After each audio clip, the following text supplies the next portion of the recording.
The opinions expressed by the Reverend are his own and no one else's.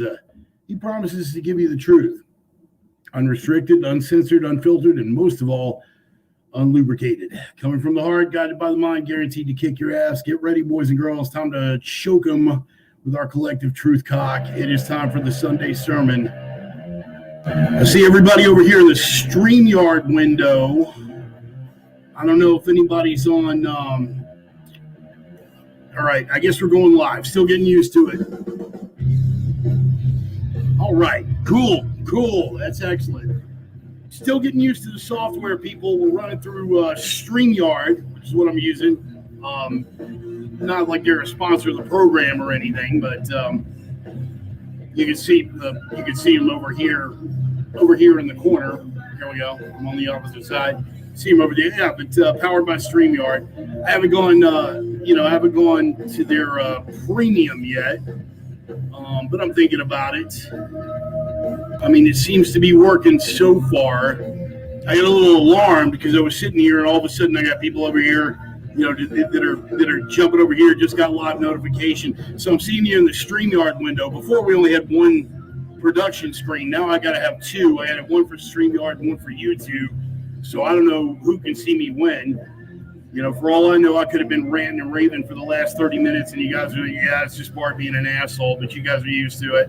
I see James Pearson on board, Carrie and the old man on board, which is good. Aaron, Wayne, Steve Jetton, good to see you. Joel, all the usual suspects. Happy to have you here, guys. We got a lot of shit to get into, man. I got like a whole line of bullet points to touch on, man. So we're going to fade it out pretty quick here. Give it about another 30 to 60 seconds for whoever's going to show up. Hopefully we make it. Got my Wounded Warrior Project banner back in the back.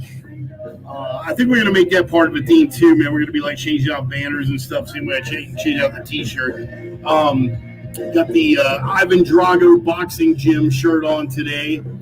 Actually, that's kind of a safeguard for like any of the YouTube censors that might be going through just looking at thumbnails. I think as long as they see the hammer and sickle, they'll probably just be like, oh, he's one of us. So just a little built-in safety factor, I think. Got you live this week. Wayne, good to see you, brother. Right on. Life is good, man. Life is good. I'm in a relatively good mood, so we're going to go on with that. Bumper music as always. Red Desert out of Minneapolis, Minnesota. Name of the track is Older No Wiser. Definitely older by the end of the hour. We'll see if I'm any wiser. We'll roll with it. Oh man. Too much fun. Yeah, I'm fairly pleased with how StreamYard is working out. Because when it comes to this stuff, let me fade the bumper music out real quick right now.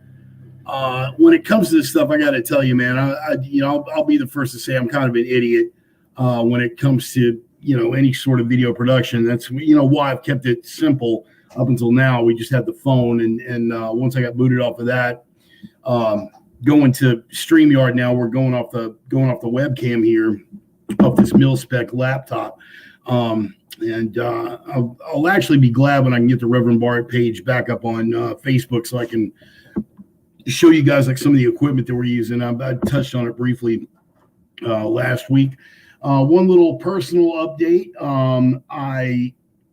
You guys know I've stayed, in spite of all the spinal wreckage and all the treatments and stuff that I've been having, that I have stayed on a regular workout regimen and continue to hit the gym. Got to keep the muscle mass up. Got to be ready to bang. I went in late this week, Friday, in fact, and did my first leg day since August of last year. Suffices to say, it wasn't up to my usual spec. I took it light for a couple of reasons. Number one, I'm still a little gun shy, and number two, I didn't want to risk, undoing all the good that I've done myself. But I got through it. Substantial amount of muscle soreness, as one would expect, but it hasn't really hampered my mobility. So I'm still getting around pretty well, still feeling strong, still able to move some weight, and still able to, push up those back legs and bang. So, hitting with power, and everything's an accomplishment. So I'll go a little bit heavier next week, and we'll see if I'm back on crutches or my cripple cane. But right now it was an accomplishment. I felt pretty good about that. Just to actually get up under some weight and use my legs again. I was always one of those guys that gave 9 miles of shit to anybody that skipped leg day, and then life decided to beat me with a humility stick. Emmy, nice to see you on board, hon. Good. All right, so let's roll with it, man. Let's just jump straight off into these bullet points, and we'll see where we're at. Want to get into the news first. We'll cover that. We're not going to do a deep dive on any of the news items. Like I said, this is all a work in progress. Changing the format up a little bit. We're going to get into some news items. We're not going to do a deep dive on them. I just want to kind of touch and go, and give you guys some grounds to do some more homework if you want to do a deep dive on your own. But we've got an hour. Roughly, give or take. So, any of these things, and I was thinking about that, before the program, it's like any of these things I could probably, if you guys have had coffee with me or any sort of conversation before, any one of these items I could easily riff on for like an hour. But, trying to keep it within that 1 hour format. So we'll just kind of touch and go. First news item I wanted to get into, Governor Gavin Newsom. Yes, that's right. Yes, Governor Gavin Newsom in the People's Republic of California is officially facing a recall election, as the ballot campaign for the recall got over 1.5 million signatures. So that's pretty good news, just on an outside observer's basis. And for all of my friends in California, Neil Ross in particular, my official quote historian and who has been a staunch advocate of the program. He's a really good guy, which it reminds me I need to give a shout out to a couple of sponsors because he's connected to one of them. But yeah, looks like California is fighting back. Now, I will suggest to you, as a matter of prediction, I'm not Nostradamus, and it wouldn't take a prophet to tell you what's going to happen with this election. You are going to see the usual California level of voter malfeasance and ballot harvesting, and you don't want to use the F word, fraud, because that apparently will get your live stream clipped and get you booted off of YouTube. So we're not going to suggest such a thing, but let's just say there will be some malfeasance. The only thing I will suggest to the people of California, particularly on the other side of the political spectrum, that will be responsible for said malfeasance is a little quote from John Kennedy, which is, if you make peaceful revolution impossible, you make violent revolution inevitable. Now, again, that is an historical quote from John Kennedy. To consider John Kennedy a right-wing extremist, well, I don't know, by today's leftist standards, maybe, but the mere suggestion of something like that, if a Republican politician were to make that exact same quote today, they would call it incitement. So there's that. Anyway, brief news item there. Want to give a shout out to the sponsors, as always, to Roman and Allie and Roxy and the bevy of beautiful women over at Opium Tales. You can check them out at the website at opiumtales.com, or follow him on his Twitter feed for as long as Jack Boots Dorsey allows us both to remain on that particular platform. But Roman is one of my oldest and dearest friends. He's a talented artist, phenomenally talented musician. We can't give away his actual identity for purposes of avoiding cancel culture, which is apparently a myth, but we like to think of it as alive and well because it is. But yeah, Roman, Allie, and Roxy, bevy of beautiful women over at opiumtales.com. And of course, my Viking brothers, Casey and Dusty Tellison, over at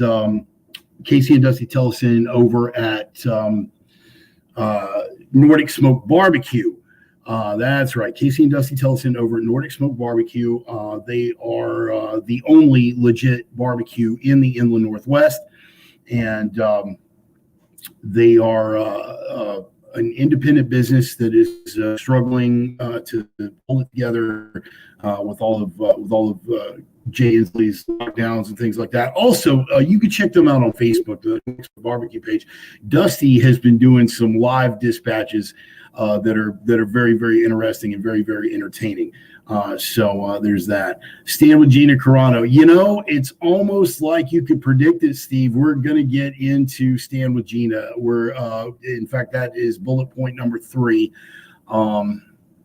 Or is it 2? Let us see. Where were we? Bullet point number 2. And we're going to get into the Gina Carano thing, Steve, definitely. Bullet point number 2. Republicans acquit Trump again. Now, of course, the headline from CNN Politics is, but this time it's different. He was acquitted. The acquittal was a foregone conclusion. I don't know what kind of Hail Mary bullshit the Democrats were going for in this particular instance. But they went for it, knowing that they were going to lose. I think it was largely because of the optics, because without Trump, they've got nothing to talk about. They certainly don't have any policies that are worth mentioning. And CNN's ratings are about to take a nosedive, along with that Maddow guy over at MSNBC.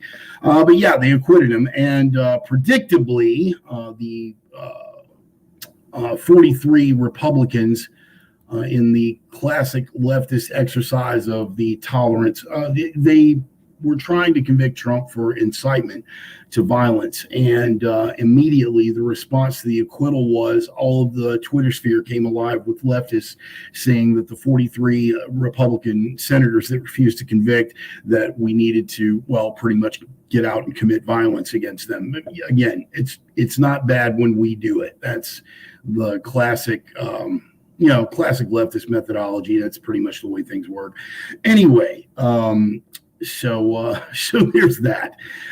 Third bullet point I wanted to get into, Gina Carano. Now, again, speaking of double standards, and as we all know with the left, if it weren't for double standards, they'd have no fucking standards at all. Gina Carano hits back is the headline that I pulled off of. This is off of Deadline, one of the more right-leaning news sources. But for those of you who have been following, I am not a Star Wars guy. I'm certainly not a Disney guy, not at this stage of the game anyway. Of course, we were all as kids, my generation, we were raised on actual Disney, not, this corporate monolith that it's become. But now we have Disney doing their usual thing and cratering to the woke mob. It doesn't matter what their reasons were. I don't follow The Mandalorian. I haven't seen a single episode. I am familiar with Gina Carano because she's one of the few conservative voices left in entertainment. So I semi-follow her on the periphery. Plus, she was, early on in the women's fight game, both in boxing and MMA. She was the only game in town for a while. Her and Aaron Tohill, who, by the way, if you don't know about Aaron Tohill, you need to do some homework and ask somebody back in the day. But anyway, followed Gina for a while. Disney let her go apparently for some, what did they call it? Reprehensible comments, I believe was the adjective, reprehensible, something like that. And then it came out that a couple of her co-stars had posted the exact same things, and they're not being let go. Another Disney writer, back when the Covington kids thing was going on, said that the MAGA kids, and I quote here, needed to be stuffed into the wood chipper red hats first. Suggesting horrible murders of teenage kids. That guy is still a producer for Disney, but Gina had to get gone.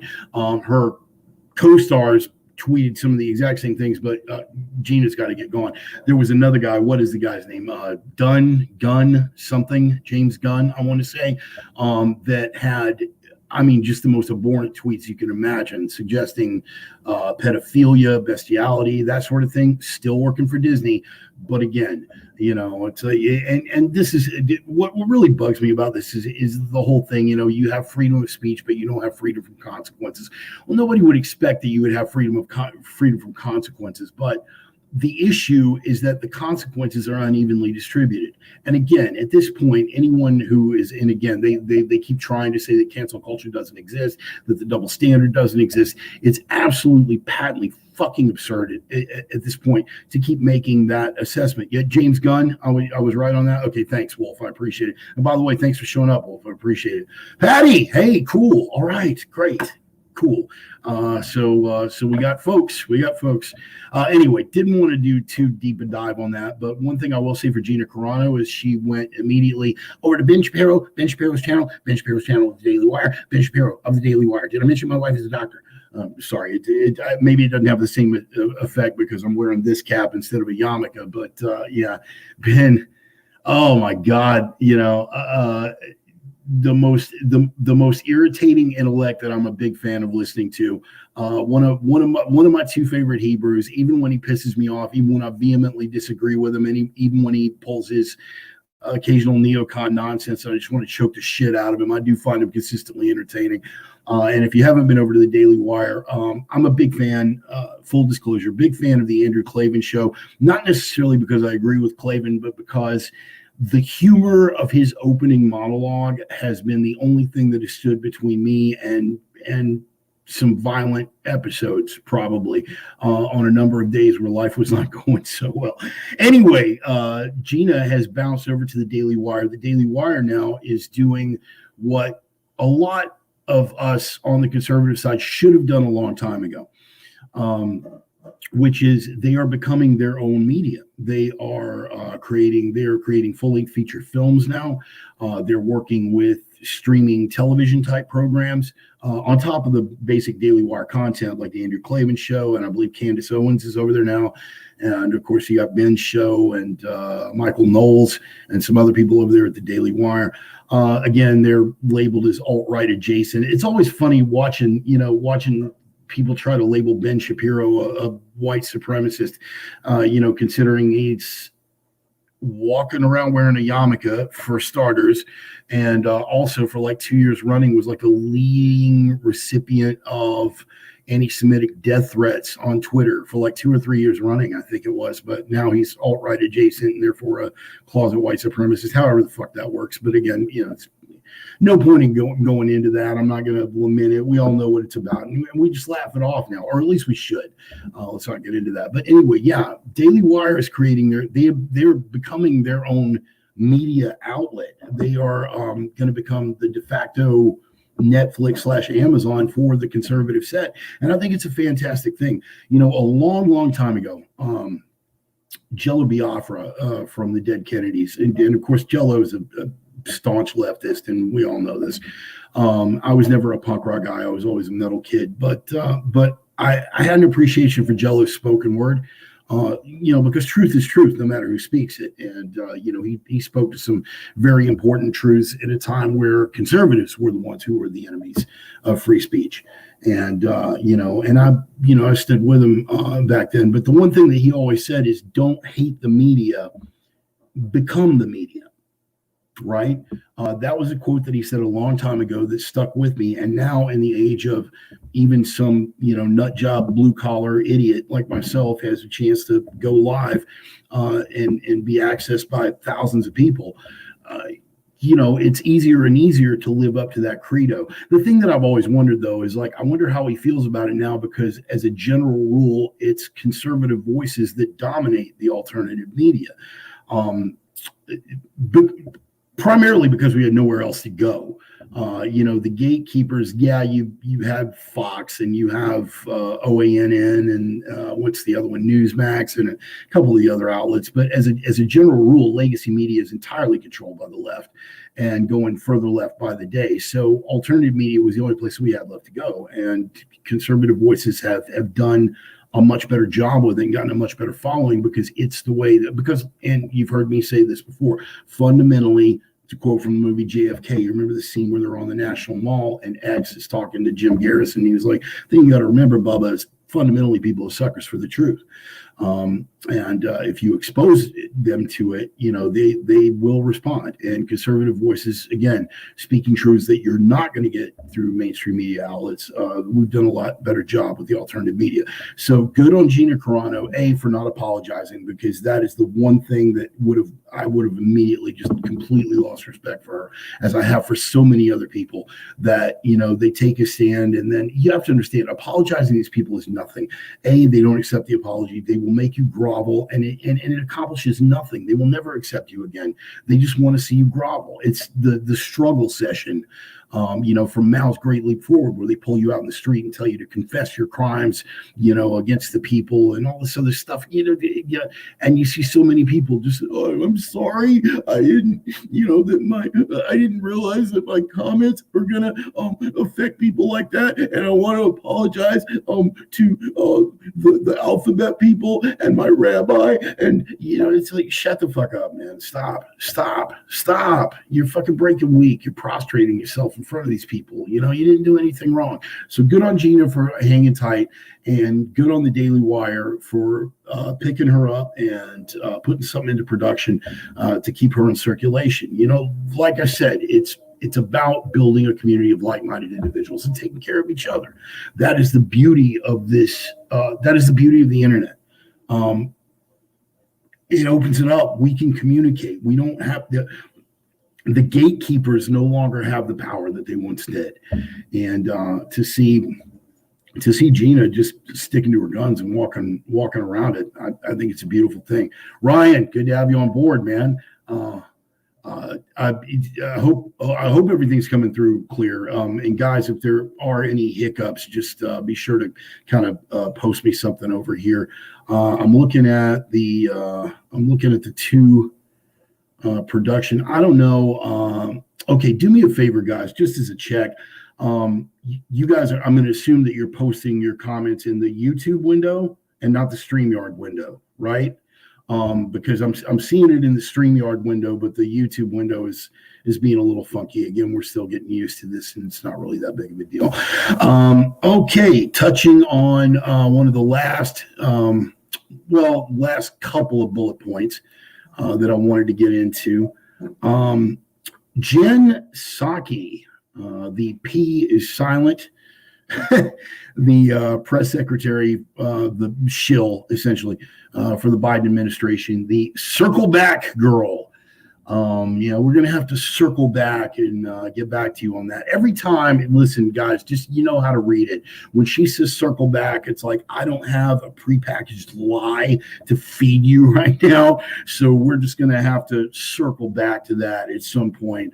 But I was actually really, really impressed with the White House press corps.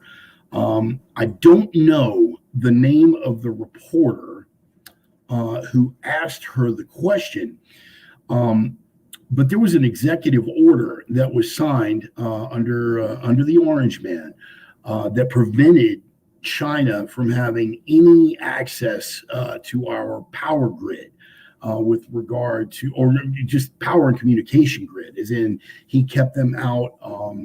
He kept them out of the 5G development here for communication. He kept them out of power projects here, basically to make sure that we were shored up and we were not going to be vulnerable to a hostile Chinese regime. Now, it's safe to say, and we all know it, that Biden is entirely compromised. That's the truth of the matter. But a reporter, and again, I was blown away that the reporter actually asked her the question, because Biden rescinded that executive order. One of the EOs that he signed his first week in office was rescinding that order. So basically giving China access to our power and communications grids again. And again, predictable because he's compromised and we know it. But still pretty fucking bold. I was just shocked. I couldn't believe it. The reporter actually asked her this question, and you might be able to hear it. If I play this, you may be able to hear it. Let me see. In an executive order that the president signed last week, he also suspended a Trump administration executive order that was particularly aimed at keeping foreign countries, specifically China, from interfering in the U.S. power grid. That he suspended that for 90 days in that executive order last week. Right. Given what you said about China today, right? Why did he do that, especially related to something so critical to our national security as the power grid? I think the president's view on our relationship with China, I tried to do my best to convey to all of you. I'll have to check on that specific piece, and we'll circle back with you directly. We'll circle back with you. Right. You will circle back with you directly. Beautiful, man. I mean, obviously the response was predictable. The response, it wasn't shocking. What was shocking was that the question was actually asked in the first place. When you have the fawning idolatry that you had with the Obama administration and the mainstream media, and what I fully expected and have not been disappointed up until now, the softball questions that would be fed to an incoming Biden administration. I was just blown away that somebody would even ask a question like that. Yes, it was an obvious question. Yes, it was a question of critical import that needed to be asked. I just didn't think any reporter would have the nuts and the spine to ask it. And this young lady, if somebody can find out the name of the reporter that asked me that question, please, somebody do a quick Google search and post it here in the comments, because I would like to give that person a shout out fucking personally. That took guts. Again, you had Helen Thomas, who was kicked out of the White House press pool. She'd been in the press pool since fucking Kennedy, and Obama kicked her out over one fucking question. So I would be interested to see what happened to this gutsy young lady for asking an unapproved question, because as we went into some last week, all news conferences, the questions have to be pre-approved now, because transparency. And the last bullet point that I'll get into with the news, because it's not really news. Today is the third anniversary of the Parkland school shooting. Marjorie Stoneman Douglas High School. They got in, they splashed around in the blood before the bodies were even cold, and they started trying to sweep through to make all kinds of guns. Okay, I really don't need to elaborate on this, because I'm not preaching to the choir. I'm preaching to the evangelicals here. But I will tell you what he did say. Of course, we knew that it was going to be coming down. And of course, we knew that he would capitalize on the optics of the anniversary of the Parkland shooting to try to talk about the gun control agenda that we knew was coming. Again, no one's coming for your guns, dude. No one's coming for your guns, dude. No one's coming for your guns, dude. And then they come for the guns, and that immediately switches gears to, well, yeah, they're coming for your guns. It's about time, dude. Again. These people would not know a principled argument or an honest presentation if it bit them in their sanctimonious little asses. And we know this. But again, these are the things, and they're using the code words. I'm just throwing them out there because you guys have already done the homework, and don't try to engage anybody on this, because nobody who hasn't been swayed at this point is going to be swayed. Here's what they're talking about. Again, they call it common sense gun law reforms, including requiring background checks on all gun sales, which is already default for any FFL dealer. And he's not going to have the stroke under federal law to require that for a state purchase on property. I think it's going to, I don't think that'll hold up in the courts. I think it'll be challenged, and I think it'll fall unless they start stacking the courts, which they're already talking about. Again, banning the ill and vaguely defined assault weapons and high capacity magazines. Keep in mind, man, Biden was the author of the original 94 assault weapons ban, which was not really a ban, but that's the subject for another time. The ban that never was. But he was the author of the original AWB, and this time they mean it.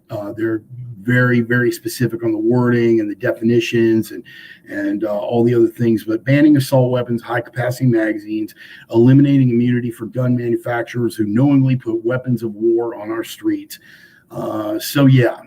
He's checking off all the buzzword boxes. Not a real big deal. Long phone call. Hi, Joey. Joey, the Sultan of Sarcasm. Good to have you on board. He's tagging all the buzzword boxes. Listen, we knew it was coming. One of the last big things that I'm going to get into now that we're coming up on the halfway mark of the program, like-minded community, can you speak up? Can we pass the House bill to secede from the Union and do it here in Texas? Yeah, you know what, Ryan? I'm all in favor of Texas.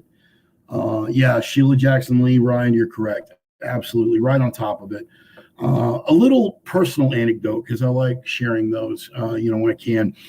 We had once upon a time when I had a number of friends that worked as FFL dealers at the gun shows, and I would help them out and work the tables. And of course, I was, for any of you guys that know me from my Houston days, I was a regular fixture at every fucking gun show. I was making ridiculous money then, and I guarantee you I was putting a lot of these people's kids through college, just buying accessories. I mean, I'd walk in with $1,000 and be just like, okay, I need 2 cases of this ammo, and I need this thing over here and these accessories. And there were a number of times I would roll a hand truck with cases of ammo right by the cops that were working security at the front door. And I would always wave at them, hey man, if you guys run short, just, hit me up.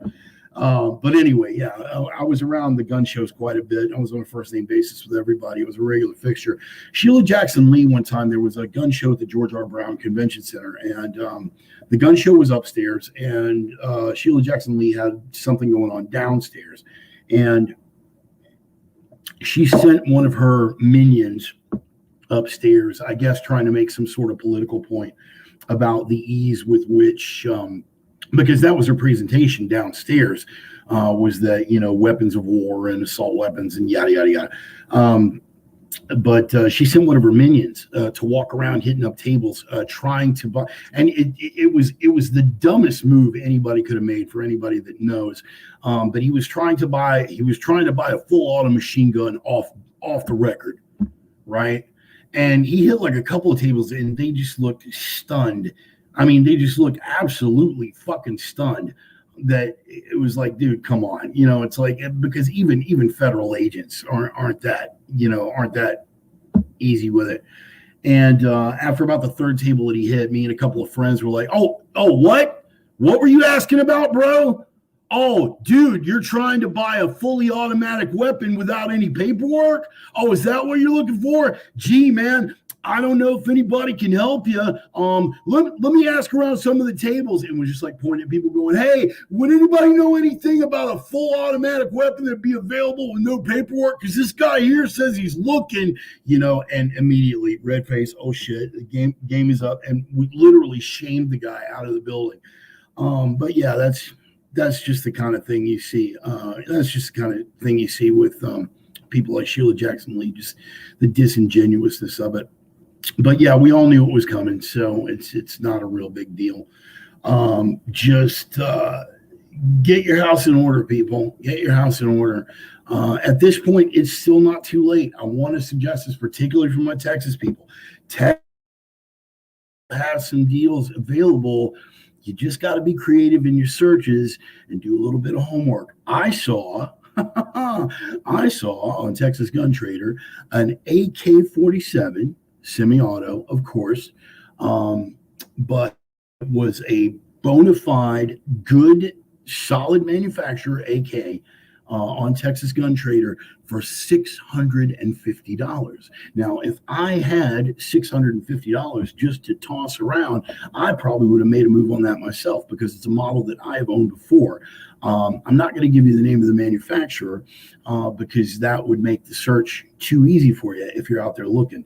But if you can still find AKs in the $800 to $1,000 range. You can still find ARs in the same fucking range. You can find FALs, PTR 91s in the $1,000 to $1,200 range if you don't have a military grade weapon yet, and you're still looking for one. They're still out there.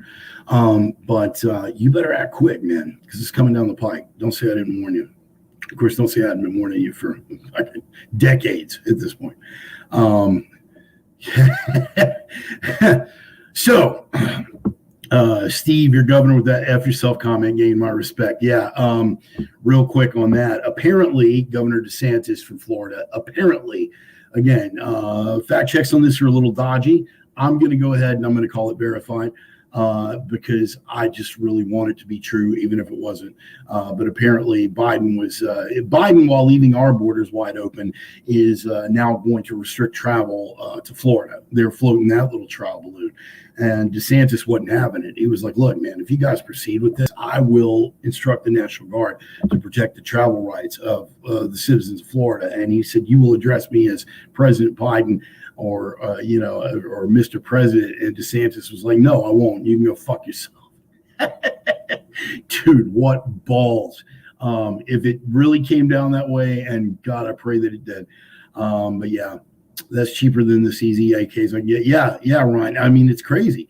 You can find them. You just got to know how to look. And last but not least, $1,400 stimulus check will allow 20. Yeah, this is I don't know who funded this study, but apparently this study got funded, and it's been quoted not only in Business Insider but in a number of economic journals that a $1,400 stimulus check, which is down from the $2,000 that Biden promised, but again, promises broken, politicians, whatever, I mean, Biden's breaking promises, right? And in other news, the sky is blue, beer gets you drunk, bankers are greedy, and lawyers can't be trusted. Here's Tom with the weather.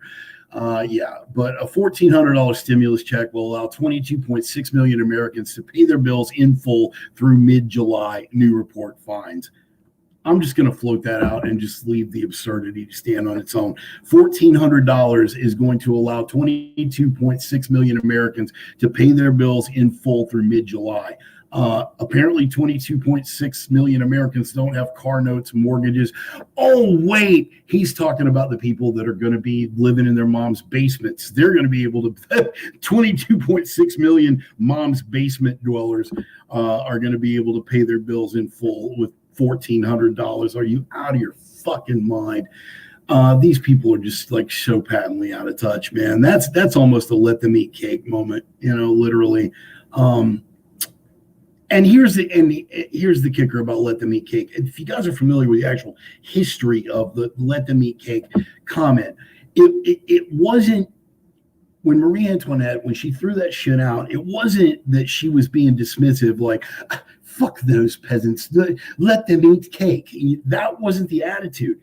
What drove them crazy, and the reason why that was such a moment of rage for these people, is that it showed how out of touch she was, because the attitude she was with it, she was puzzled, because in her social strata, if they ever ran out of bread, they could just eat cake. So when she actually made that comment, it was in the spirit of, she literally just didn't understand. Like the peasants are complaining that they have no bread. Well, why don't they just eat cake, right? Same fucking spirit with this. It was just like, the peasants are complaining because you're shutting their businesses down and you're locking down an entire economy over a respiratory infection with a 99.8% survival rate. Well, we gave them $1,400. Why are they still upset? Total let them eat cake moment. But again, that's the last of the news. And again, I spent too long on each of those items. We're on the back half of the program now, but the main bullet points that I wanted to get into. Bullet point number 1, guess who's going to be deciding, because one of the Biden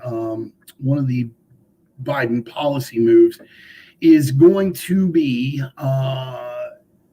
a pushback against what they are loosely defining as domestic violent extremism.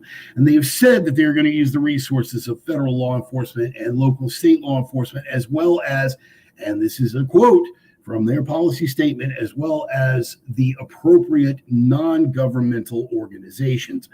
The appropriate non-governmental organizations, ladies and gentlemen, comes down to the Southern Poverty Law Center. Raise your hand out there if you guys are familiar with Dees and Potok and the guys over at the Southern Poverty Law Center. They are the guys, if you look on their website, they've got the hate map and the hate watch. All that's required to be on the hate watch list for the Southern Poverty Law Center is the word white or European and a post office box, apparently. Keep in mind, the SPLC's entire existence depends on the perception that there are neo-Nazis under every bed. If, for example, all the neo-Nazi organizations went out of business overnight or disappeared or had an awakening where suddenly they weren't of a particular political stripe anymore overnight, the SPLC would be out of business. And they know it. They have made a business out of fear mongering, but they are the people. that are going to be deciding who is a domestic violent extremist. As a policy statement that came down the line, and Amy, if you're watching the sermon, thank you for bringing this to my attention. And when I first read it, I thought, okay, no, even the SPLC, they couldn't have gone that far, because once upon a time, black separatist was a category of hate group. They have decided to abandon that. The decision comes, and I'm quoting from their own policy statement. Will better capture the power dynamics endemic to white supremacy. Black separatist groups land on the SPLC's hate map because they propagate anti-Semitic, anti-LGBTQ, and male supremacist views, not because they oppose a white supremacist power structure. It is important to acknowledge the moment we are in and the incredible efforts of movements for Black lives and the power of protest, despite the militarization of our police departments nationally. Right. They're okay with militarized police as long as they're going after right-wing extremists. But again, stand down. The continued police violence directed against the Black community, the lack of justice for victims, shows plainly that the struggle for Black lives is not over. Now, we reject, and this is their policy statement, we're not going to do a deep dive on this one either because it's too easy. We reject federal law enforcement's false and misleading contention regarding threats from Black separatists. We believe this contention is used to justify the over-policing and surveillance of communities of color. Contributing to a false dichotomy does not serve the SPLC's mission of racial equity. Therefore, they have removed Black separatism, Black identity politics. They have removed it from their hate watch list. So it's perfectly acceptable for you to be anti-Semitic, anti-LGBT, alphabet. You can be anti-alphabet people. You can be anti-Semitic. You can be any of these things. You just can't do it and be white. Again, I'm not going to belabor this because people either have two brain cells to rub together or they don't. But it's obvious where this is going. Domestic violent extremism is going to be a code phrase for we're going after our political opposition. They did it for 8 solid years through back channels under the Obama administration. The IRS and Lois Lerner and that scandal. Oh, wait, there were no scandals during the Obama era. That's what they keep telling us.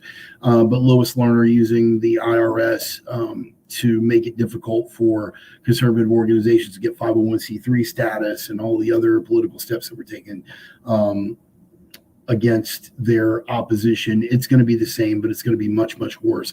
I want you to imagine the things that were done to terror suspects. And keep in mind, during the 8 years of the Bush junta, the Bush administration, I was staunchly opposed to the executive overreaches, the being able to round people up on suspicion. You're a terror suspect, therefore we can detain you indefinitely, and all these other things. Imagine all of the wretched excesses of the Bush administration under Attorney General Alberto Gonzales. Imagine that turned against American citizens of a different political stripe, because that's exactly what's coming. Don't have any illusions about that. And I don't really think that anybody here does. Now, again, we're not going to get black-pilled about this shit. We're not going to be like, oh, woe is me, the end is near. No, it's like, you fucking violence. No, I'm just saying, recognize what is coming down the pike. The other thing to recognize is that the very people that you think will not sell you out, guess again. And this is going to be kind of a segue into bullet point number 2. During the Soviet era, during the peak of Soviet communism, East Germany had a secret police organization called the Stasi. When, and you've heard me go into this on the program, I don't know how many times before, when the wall came down and they started going through, the GDR's paperwork about the Stasi. Anywhere from 1 out of 5 down to 1 out of 3 East German citizens had been an informant for the Stasi in one capacity or another. Now, there's a good book that's on my shelf that I'm going to recommend that you guys read. It can be found on Amazon, used, I think, for maybe $3 plus shipping. It's called Snitch Culture. I want to say it was published by Feral House when Adam Parfrey, may rest in peace, when he was still alive. One of my favorite publishers ever, denizen of the Northwest before his untimely death a couple of years ago. But you should look into that. Snitch Culture. It's definitely worth the read. But rolling forward, you guys need to be aware. And there's little that can be done about it now.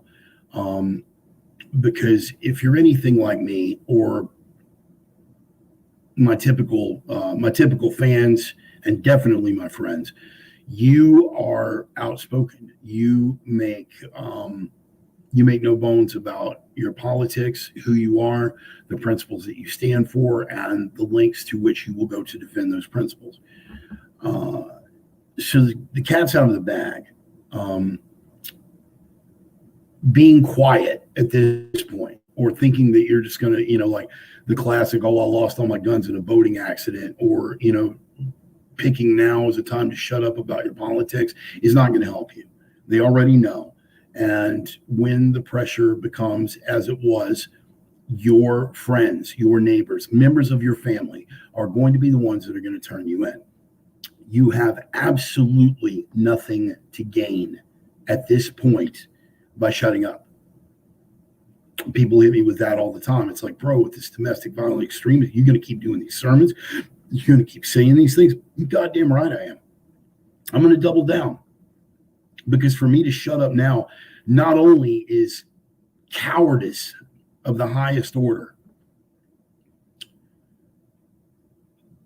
but it's in direct violation of every principle that I've ever purported to defend.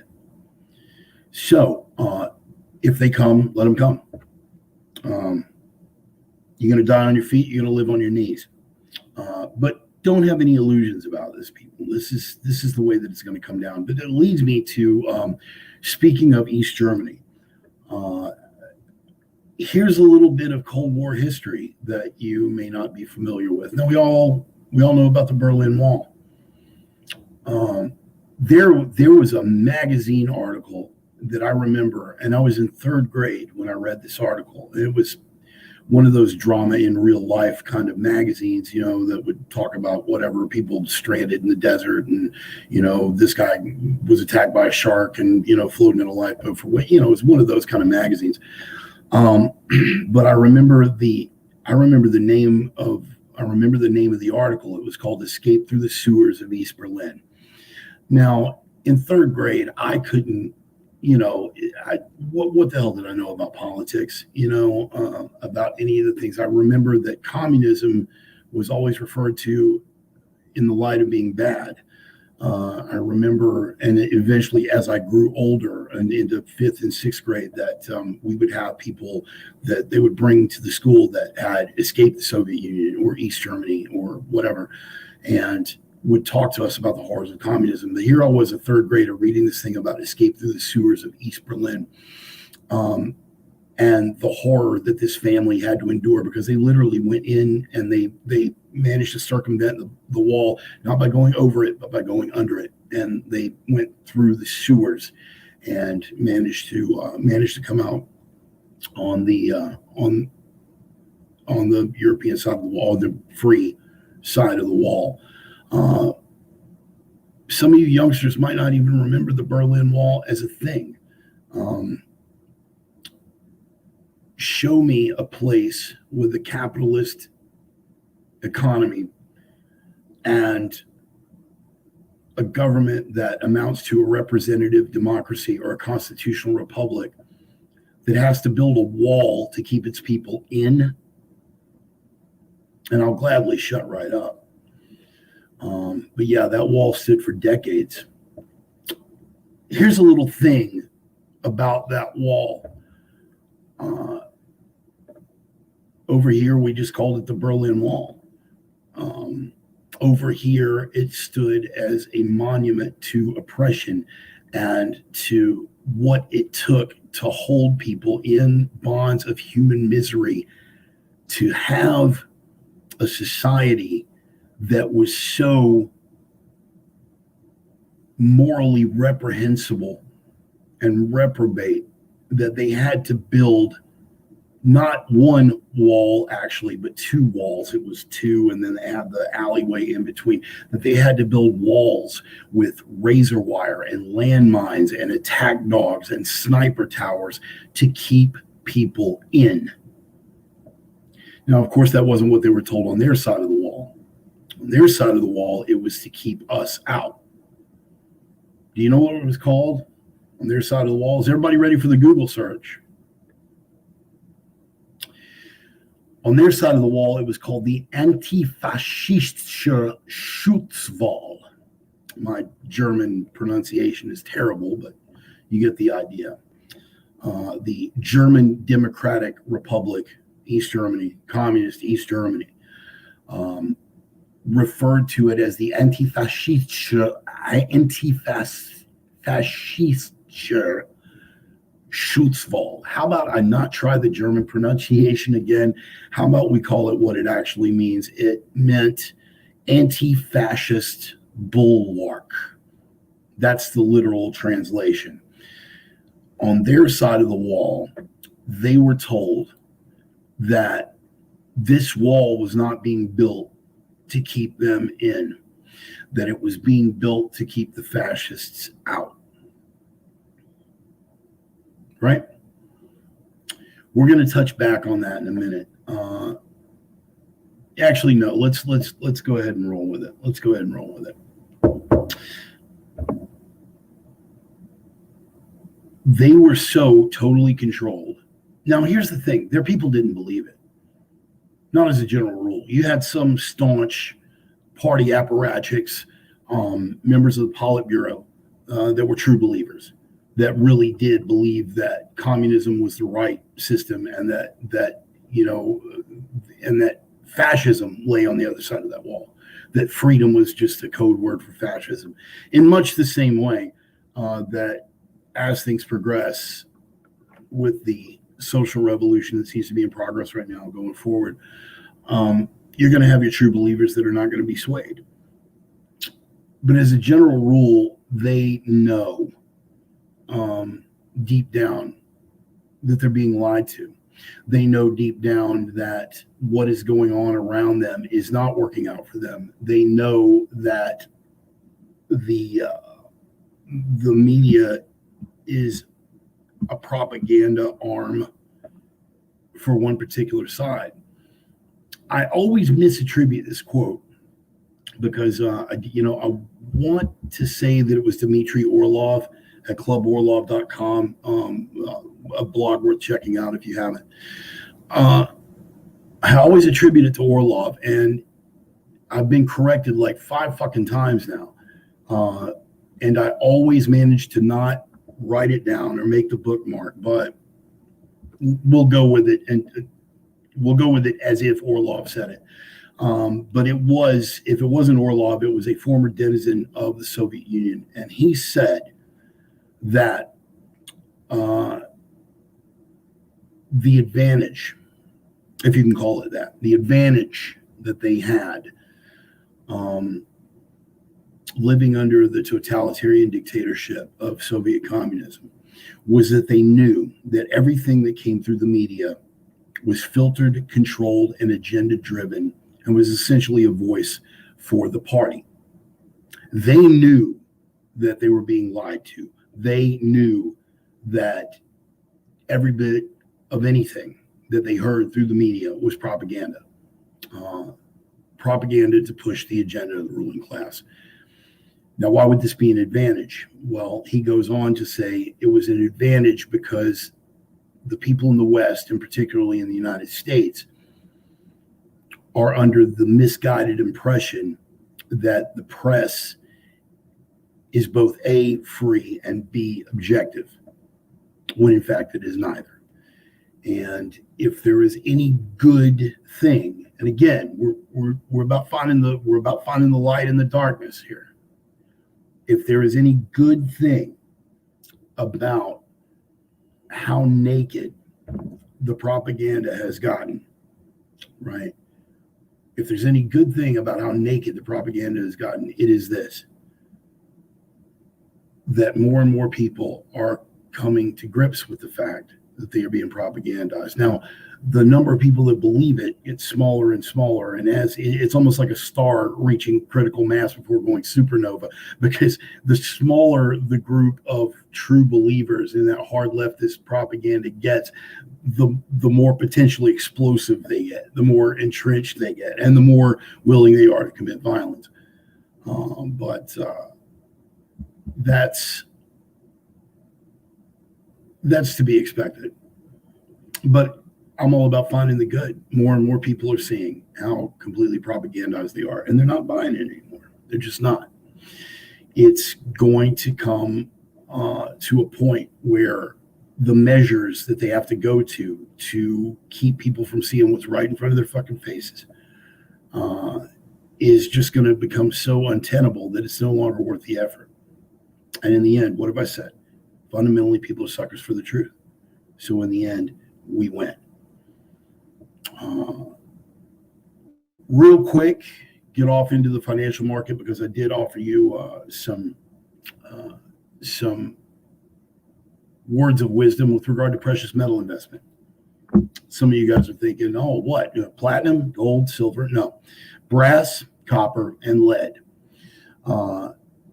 Ammunition is an investment.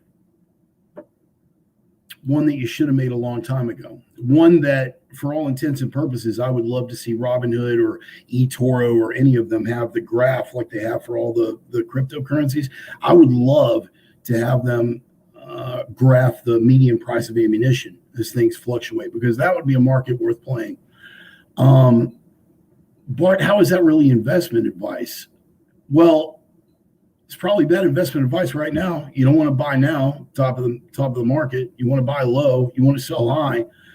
But you want to talk about investment opportunities. A year and a half ago, the median price for 1,000 rounds of 7.62 by 39 millimeter, which is the AK-47 round, SKS round, and a number of other platforms, whatever. But 1,000 rounds a year and a half ago, 1,000 rounds of 7.62 by 39, you were looking at about $260, and that's including shipping. That's on ammoman.com, because they have free shipping for all orders over $100. That same 1,000 rounds right now of cheap, dirty,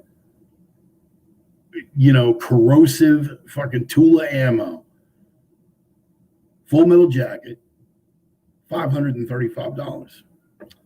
Yeah, you would be up over 100% right now if you were going to do it. So there's your little poke into the precious metals investment. I didn't want to disappoint you guys on that. But getting back to the more important thing on the word games, they're going to continue to play them. Remember, it's a part of Cold War history that they refer to anything. They build the wall and then refer to anything on the far side of that wall as fascist.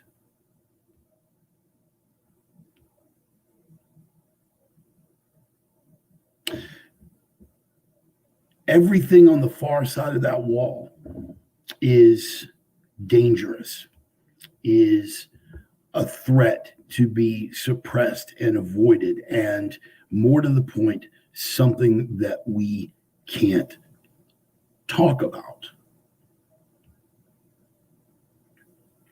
And there's the key. This is a historic pattern with the left.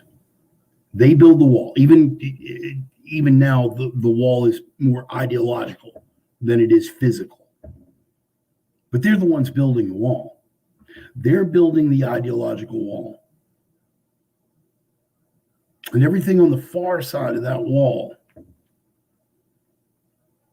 is dangerous. Everything on the far side of that wall is fascist. Everything on the far side of that wall is evil. Something to be feared.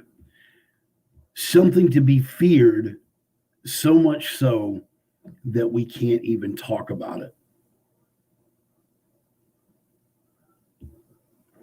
That television stars are removed from their programs for having the temerity to suggest something, that people lose their careers for talking about it. It's all something to be feared. And yeah, it's really a drag to think about. It's really a drag to think about the lengths to which that stigma has been able to pervade our culture. But keep in mind, we're on the other side of that wall. And we know that what they're calling fascist and what they're calling evil and what they're calling extremist is merely the same things that have made Western civilization the great success that it has been. We're talking about freedom. We're talking about capitalist economies. We're talking about representative government. And even though the wall is now ideological instead of physical, as it was in Berlin, the main thing to remember is, as I said before, in the end, fundamentally, people are suckers for the truth. And if their ideology was that fucking strong to stand on its own merits,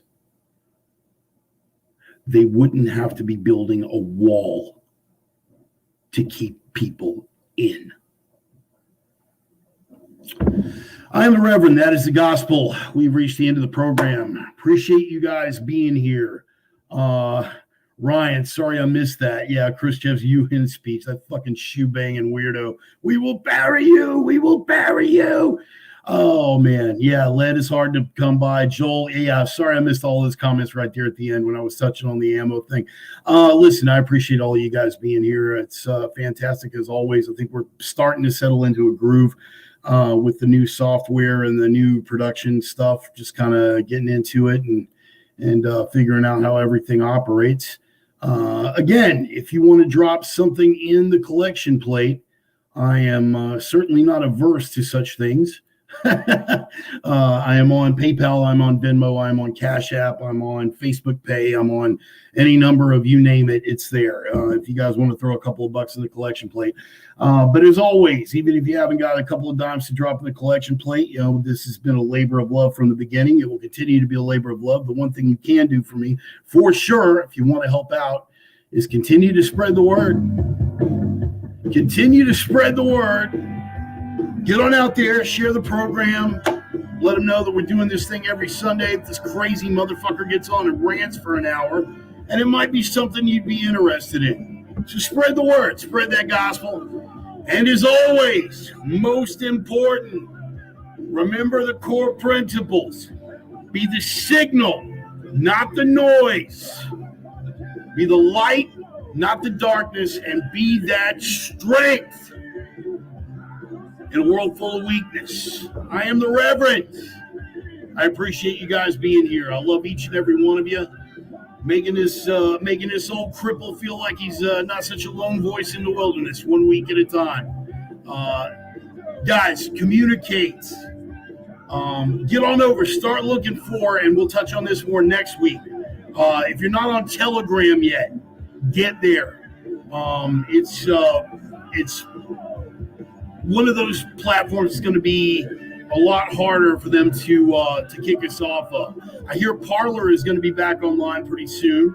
I'm going to be happy to hear that when it's actually up and running. But in the meantime, exchange contact information, man. Talk to each other face to face if you can. If you got that kind of proximity, sit down with some of these guys you see over here in the comment window. If you got their contact information and you live close enough, oh man, get together and have coffee. Because in the end, as this thing rolls forward, it's not this that's going to be key. The key is face to face, being able to talk, being able to speak, being able to communicate. So, until next Sunday, appreciate you guys being here. I am the Reverend. That is the gospel. Take care of yourselves. Take care of each other. See you next Sunday, folks. Thanks a lot. Peace.